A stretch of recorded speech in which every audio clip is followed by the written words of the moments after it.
Hello everyone, welcome to Soul of Medico. I'm Sivaprakash. So இன்றைக்கி எப்படி கெமிஸ்ட்ரியில் பார்த்தீங்க அப்படின்னா 50 அவுட் ஆஃப் 50 1 மார்க்ஸில் வாங்குறது அப்படிங்கிறத பற்றி டிஸ்கஸ் பண்ணலாம். ஃபஸ்ட்டு விஷயம் எப்பவுமே சொல்கிறது தான், புக் பேக் 1 மார்க் பார்த்தீங்க அப்படின்னா நீங்கள் ஆன்சர் உங்களுக்கு தெரியணும். அதே சேம் டைம் அந்த 1 மார்க் எப்படி வந்துச்சு அப்படிங்கிற எக்ஸ்ப்ளனேஷனும் உங்களுக்கு தெரியணும். ஸோ இது ரெண்டும் ஏன் தெரிஞ்சுக்கணும் அப்படிங்கிறத நான் முன்னாடியே சொல்லியிருக்கேன். ஸோ நீங்கள் உங்களுக்கே தெரியும். ஸோ அதனால் புக் பேக் 1 மார்க் உடைய ஆன்சரும் தெரியணும், அதே மாதிரி அது எப்படி வந்தது அப்படிங்கிறதும் உங்களுக்கு தெரியணும். இப்போ புக் இன்சைட் 1 மார்க்ஸில் எந்த மாதிரியெல்லாம் கேட்கறதுக்கு வாய்ப்பு இருக்குது அப்படிங்கிறத பற்றி நான் சொல்கிறேன். ஃபஸ்ட்டு பார்த்தா யூனிட்ஸ். என்ன கெமிஸ்ட்ரியில் யூனிட்ஸ்லாம் வருமா அப்படின்னா, ஃபிசிக்கல் கெமிஸ்ட்ரியில் ஒரு சில விஷயங்கள் இருக்குது. எக்ஸாம்பிளுக்கு ரேட்டோட யூனிட் பார்த்தீங்கன்னா mole, litre inverse, second inverse.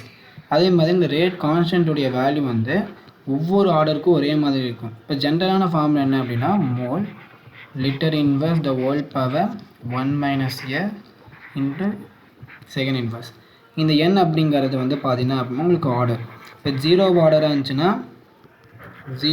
இருந்துச்சுன்னா அதோட unit mole litre inverse second inverse. இதே ஃபஸ்ட் ஆர்டராக இருந்ததுன்னா அதோட யூனிட் செகண்ட் இன்வெர்ஸ். ஸோ இது மாதிரி ஒவ்வொரு ஆர்டருக்கும் ஒவ்வொரு ரேட் கான்ஸ்டன்ட்டோட யூனிட் இருக்கும். இது மாதிரியான யூனிட் பேஸ்டு கொஷின்ஸும் பார்த்தீங்க அப்படின்னா கெமிஸ்ட்ரியில் கேட்க வாய்ப்பு இருக்குது. நெக்ஸ்ட்டு பார்த்தீங்கன்னா ஆர்கானிக் லெசன்ஸில் உங்களுக்கு இந்த ஏபிசிடி டைப் ஆஃப் ரியாக்ஷன்ஸை கொடுத்து அதை கடைசியாக வரக்கூடிய அந்த ப்ராடக்ட்டை பார்த்தீங்கன்னா கண்டுபிடிக்கிற மாதிரி கொஷின்ஸ் பார்த்தீங்கன்னா கேட்பாங்க. ஸோ இந்த கொஷினை நீங்கள் ஃபேஸ் பண்ணுறதுக்கு நம்ம டெய்லி அப்லோட் பண்ணக்கூடிய அந்த ஏபிசிடி ரியாக்ஷன் சீரீஸை ஃபாலோ பண்ணோம் அப்படின்னாவே இந்த மாதிரி கேட்டாங்க அப்படின்னா உங்களால் புக் இன்சைட் 1 மார்க்ஸை ஈஸியாக எழுத முடியும். நெக்ஸ்ட் பார்த்தீங்க அப்படின்னா இந்த ஃபார்முலா பேஸ்டு கொஷின்ஸ் அப்படின்னா டேரக்ட் ஃபார்முலா கொடுக்கலாம். எக்ஸாம்பிளுக்கு ஆஃப் லைஃப் இருக்கு இல்லையா, half life of the first order reaction 0.6931 divided by K.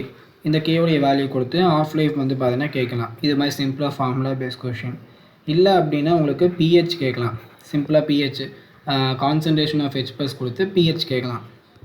இல்லை அப்படின்னா உங்களுக்கு இந்த கண்டக்டன்ஸ், ரெசிஸ்டிவிட்டி, இதெல்லாம் மோலார் கண்டக்டன்ஸ், இது மாதிரி சிம்பிளான ஃபார்முலா பேஸ்ட் கொஷின்ஸ் பார்த்தீங்கன்னா இதுலேயே கேட்க வாய்ப்பு இருக்குது.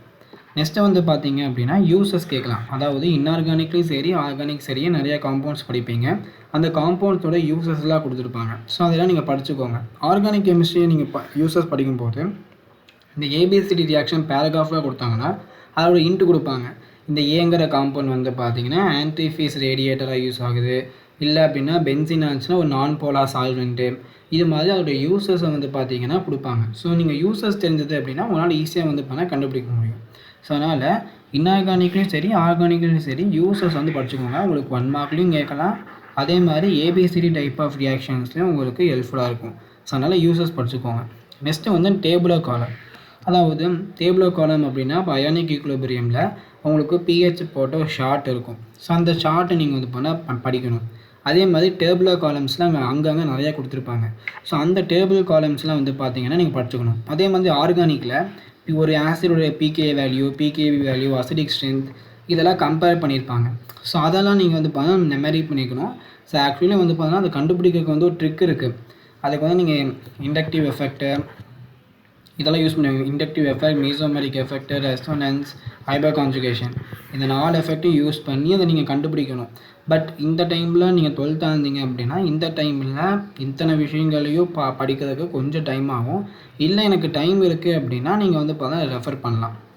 நெக்ஸ்ட்டு பார்த்தீங்கன்னா ஒரு ரியாக்ஷன் கொடுத்து அந்த ரியாக்ஷனில் என்ன மெக்கானிசம் இருக்குது, SN1 SN2 SN1 SN2 E1 இல்லை E2 இது மாதிரியான கொஷின்ஸ் கேட்குறதுக்கு வாய்ப்பு இருக்குது.